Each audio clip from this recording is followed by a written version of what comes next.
حضرت خویلد جو ہے نا، ان کی بڑی دوستی ہے سرکار ابو طالب علیہ السلام سے، جن کی بیٹی کا نام پاک بی بی خدیجہ ہے. ان کے بڑا تعلق ہے سرکار عبد المطلب علیہ السلام سے، جن کی بیٹی کا نام پاک بی بی خدیجہ ہے. یہ گھر اس وقت مکے کے بڑے رئیسوں کا گھر ہوتا تھا، اور یہ جو گھر تھا سرکار عبد المطلب علیہ السلام کا، یہ کوئی عام سا کوئی جو ہے وہ ایسا گھر نہیں تھا جن کی کوئی معیشت کمزور تھی. رئیس یہ بھی بہت بڑے تھے، رئیس وہ بھی بہت بڑے تھے. لیکن پاک بی بی خدیجہ کا دولت کا ایک اندازہ صرف آپ کو بتاتا ہوں. پاک بی بی خدیجہ سلام اللہ علیہا کے پاس جو ہے وہ عام روایتوں میں کسی میں 2 لاکھ، کسی میں 3 لاکھ، کسی میں 4 لاکھ کی روایت ہے کہ اونٹ ہوتے تھے. اس وقت آپ سمجھ لیں کہ فلیٹ جو ہوتا ہے نا گاڑیوں کا یا ٹرکس کہہ لیں، اس وقت کو ٹرک کا کانسیپٹ نہیں تھا، اس وقت اونٹ کا کانسیپٹ تھا جو مال لاد کے چلتا تھا. تو 2 لاکھ اونٹ فرض کیا، کم سے کم روایت ہے کہ ان کے پاس 2 لاکھ اونٹ تھے جو تجارت کے لیے جاتے تھے. 2 لاکھ اونٹ وہ تھے جو ایکٹیو تجارت کے لیے جاتے تھے.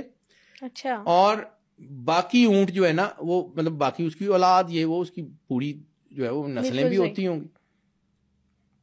اب اگر 2 لاکھ اونٹ ہے نا، ان رکھنے کے لیے کچھ جگہ تو چاہیے ہوگی نا. بالکل. کوئی رقبہ 2 لاکھ اونٹوں کے لیے جس کو جہاں پہ ان کا چارہ لگے گا، جہاں پہ وہ کریں گے، کچھ چھوٹا موٹا رقبہ ہوگا.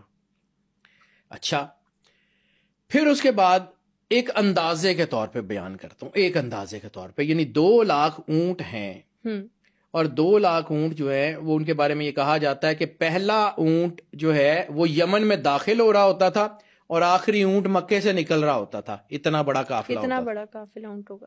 ٹھیک ہے، یعنی پہلا اونٹ یمن میں داخل ہو رہا ہوتا تھا اور آخری اونٹ مکے سے نکل رہا ہوتا تھا. اتنا بڑا قافلہ. 2 لاکھ اونٹ ہے.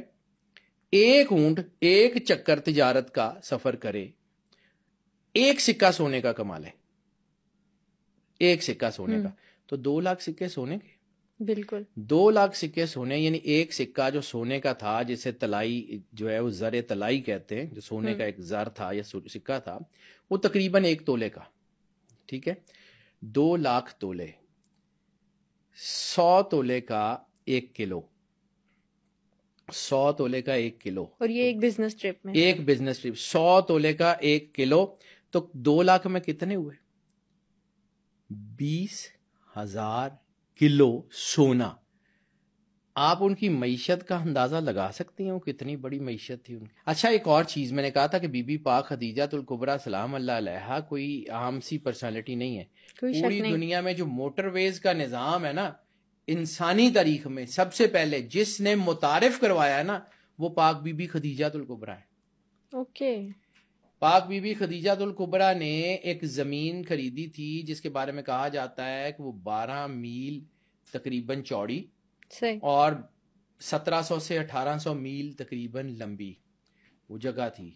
ٹھیک ہے، اس کے اندر جگہ جگہ کے اوپر چراگاہیں تھیں، جگہ جگہ کے اوپر وہ سرائے تھی، اور جگہ جگہ کے اوپر جو ہے وہ سیکیورٹی کی چیزیں تھی.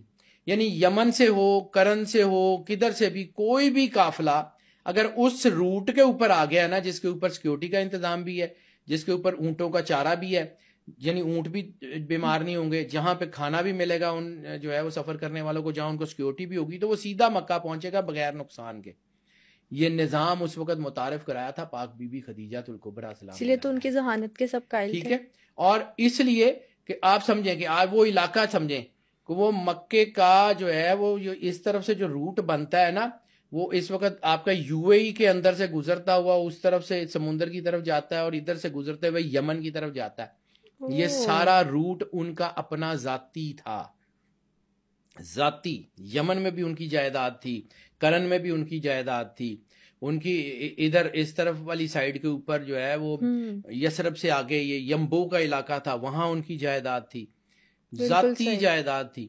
یعنی بی بی پاک خدیجہ الکبریٰ سلام اللہ علیہا کی معیشت اتنی بڑی تھی کہ ان کے خیمے، جو غلاموں کے خیمے ہوتے تھے نا، اس کی جو رسیاں ہوتی تھی وہ بھی سونے کی جو ہے وہ چیزوں سے آراستہ ہوتی تھی، ان میں بھی جواہرات لگے ہوتے تھے. یعنی انہوں نے خیمہ باندھنے کے لیے جو رسی استعمال کی ہے، اس میں بھی وہ سونے کی کچھ چیزیں یا کچھ چیزیں جو ہیں وہ استعمال ہوتی تھی.